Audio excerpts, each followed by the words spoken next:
Raka menutup pintu rumah pelan-pelan saat fajar baru muncul. Tas ransel hitam di punggungnya terasa lebih berat daripada biasanya, meski isinya hanya pakaian seadanya, sebuah buku catatan, dan gitar kecil yang sudah mulai terkelupas di bagian lehernya. Ia menarik napas panjang, lalu melangkah ke jalan raya yang masih sepi. Dingin pagi menusuk, membuat jemarinya kaku, tetapi langkahnya tetap maju.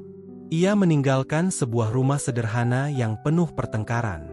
Suara ayahnya yang selalu keras, ibunya yang letih, dan dirinya yang sering dianggap gagal, membuat rumah itu tidak lagi terasa seperti tempat pulang. Raka memutuskan pergi. Ia tidak tahu persis akan kemana, tetapi satu nama terus berputar di kepalanya, Wonosobo.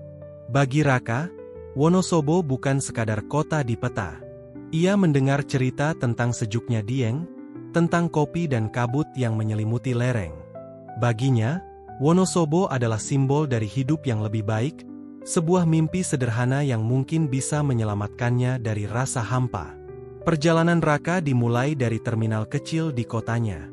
Ia naik bus ekonomi, duduk di bangku paling belakang. Matanya menatap jendela berembun, melihat sawah, hutan, dan perkampungan berganti satu persatu. Perutnya kosong, tetapi ia menolak membeli makanan.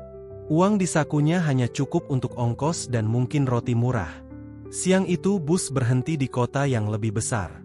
Raka turun, bingung harus melangkah kemana. Ia duduk di trotoar, membuka buku catatan, lalu menulis, "Hari pertama. Aku pergi untuk menemukan diriku sendiri. Kalau gagal, setidaknya aku pernah mencoba." Hari-hari berikutnya tidak mudah.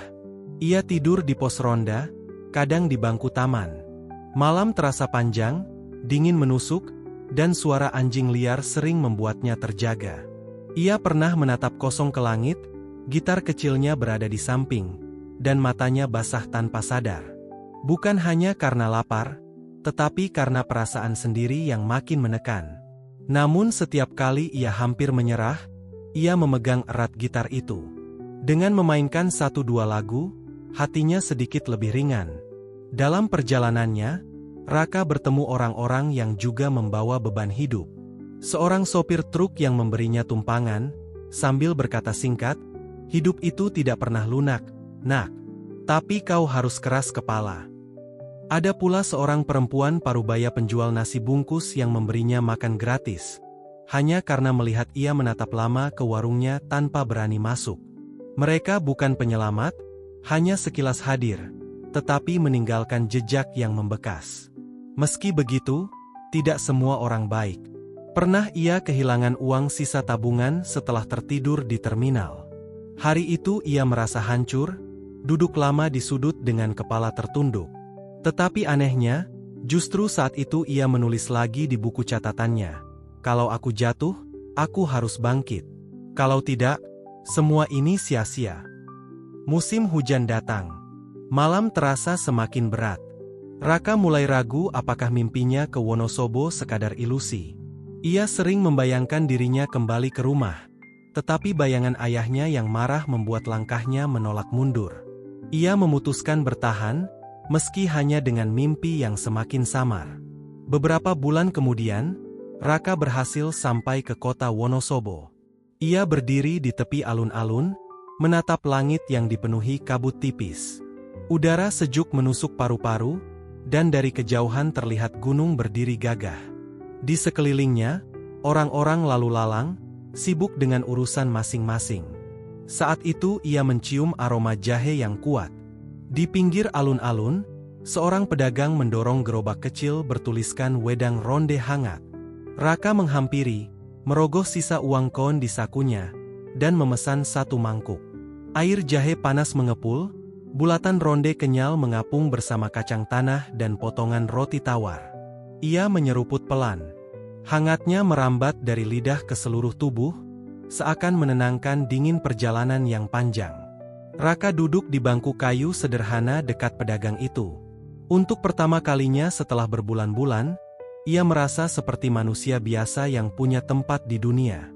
Wedang ronde itu mungkin hanya makanan jalanan murah, tetapi baginya, Rasanya seperti pengingat bahwa ia masih bisa merasakan kenyamanan kecil dalam hidup.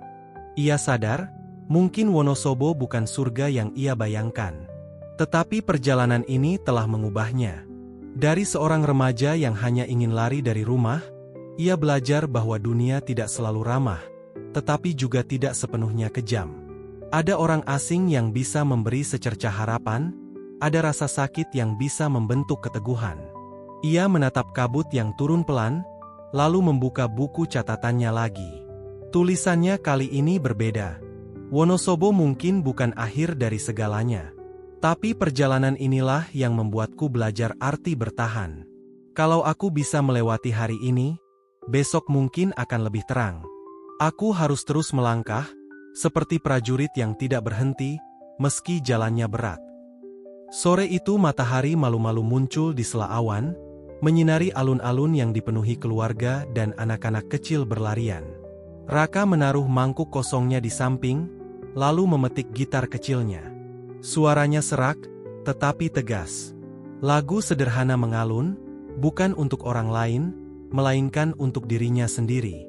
Dan disitulah kenyataan berbisik, hidup mungkin tidak memberi semua yang diimpikan. Tetapi selama masih ada langkah yang bisa diambil, harapan tidak pernah benar-benar padam. Raka menatap jalanan kota sekali lagi, lalu bangkit. Ia tahu malam akan segera datang, dingin akan kembali, dan lapar mungkin menunggu. Tetapi ia juga tahu, ia akan tetap melangkah. Karena pada akhirnya, perjalanan seorang remaja bukanlah tentang sampai di Wonosobo, melainkan tentang bagaimana ia belajar untuk tetap march on.